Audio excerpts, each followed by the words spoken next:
Vanessa Hudgens has completely lost contact with Zac Efron. In case you forgot, Vanessa Hudgens and Zac Efron dated from 2005 to 2010 after meeting on the set of the Disney television film. While the Baywatch hunk later went on to date model Sami Miro until April 2016, the 28-year-old actress is currently in a relationship with Austin Butler. Related, Vanessa gets accused of cultural appropriation again. Sadly, the two exes no longer keep in touch.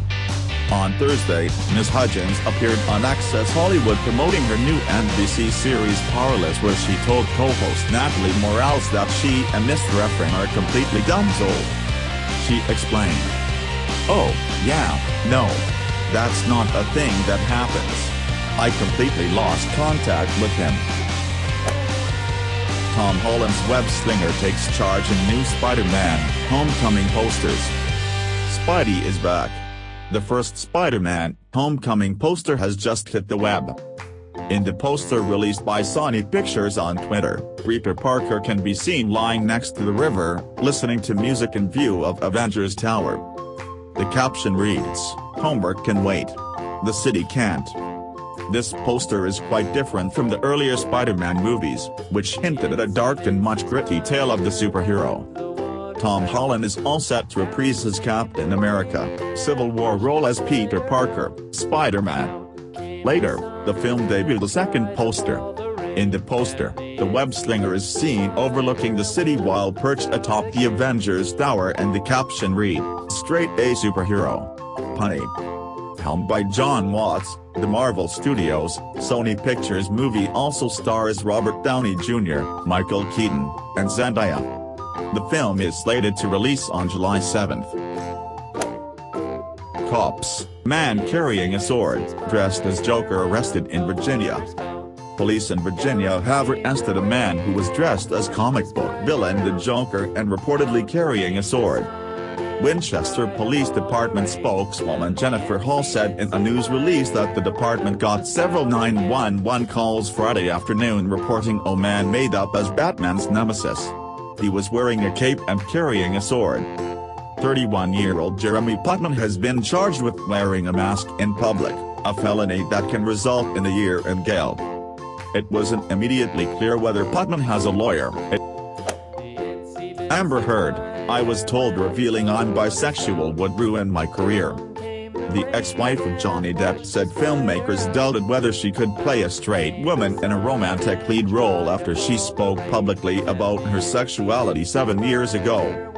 "It did impact my career. It was difficult," she said as The Economist's Pride and Prejudice event in New York.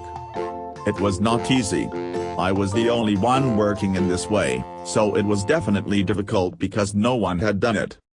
I did that even though everyone told me it would end my career, without a doubt." Amber, 30, said she disagreed with reports that she came out as bisexual in 2010, because she had never hidden her sexuality. "When I hear someone comment about me coming out, I think it's funny because I was never in," she said.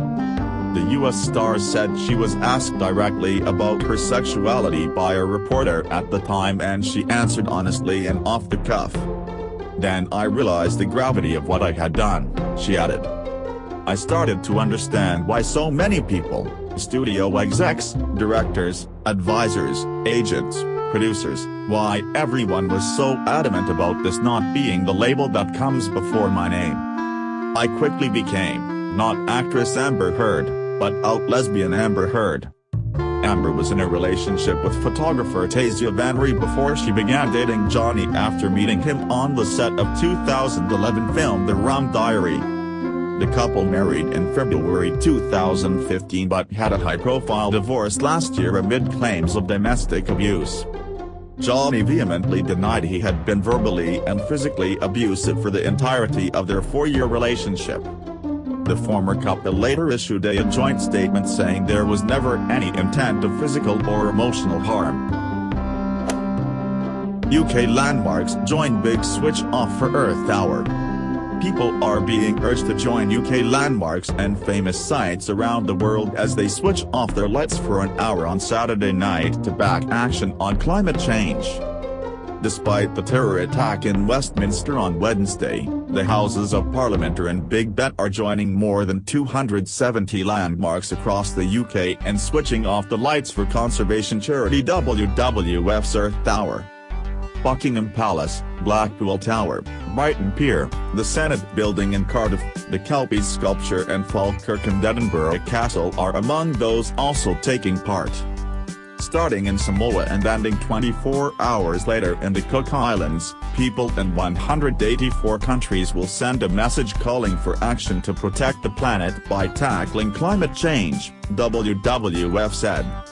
Sydney Opera House, the Eiffel Tower in Paris, New York's Empire State Building, the Kremlin and Red Square in Moscow, the Egyptian pyramids and Tokyo Tower will be switching off the lights during their Earth Hour between 8:30 p.m. and 9:30 p.m.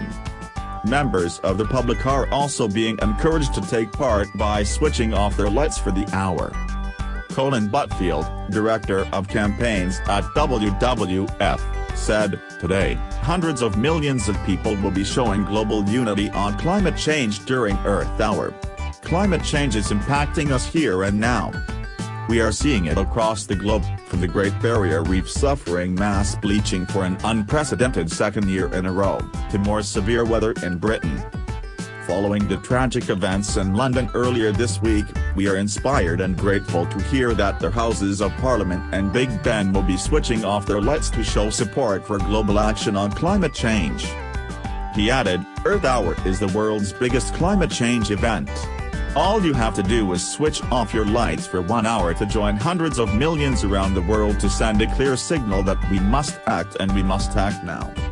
As well as the big switch off, people are kicking off Earth Hour in various ways, including a pedal-powered cinema night arranged by Exeter University students on Gilly Beach and a musical display at the Senate.